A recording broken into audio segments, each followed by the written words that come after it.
Hello বন্ধুরা, সবাই কেমন আছো? আশা করি সবাই খুব খুব ভালো আছো। আমার নতুন একটা ব্লগে সবাইকে ওয়েলকাম। দেখতেই পাচ্ছ আমি কত লিপস্টিক, কত স্কিন কেয়ার প্রোডাক্ট, কত কিছু কিনে ফেলেছি।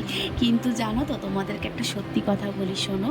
সেটা হচ্ছে আমি এগুলো কিনি ঠিকই, আলটিমেটলি জানো তো লাস্ট অব্দি ইউজ আর করি না। এটার জন্য আমি নিজেকে অনেক দোষারোপ করি এবং আমার মাও আমাকে বলে সেই তো নষ্ট করবি। এটা কি সবার সাথে হয় নাকি শুধু এটা আমার সাথে হয়? কত ভাবি যে না, এবারে এটাকে আমি শেষ করব, এই বটলটা বা যেটা আমি ক্রিম হোক যেটাই কিনে থাকি না কেন, কিন্তু আলটিমেটলি সেটা জানো তো করে উঠতে পারি না। তো আমার পরের নিজেরও খারাপ লাগে। তো এটা কি সবার সাথে হয়? আমরা কি আসলে নিজেদেরকে ভালোবাসি নাকি সবটাই দেখানোর চেষ্টা গো?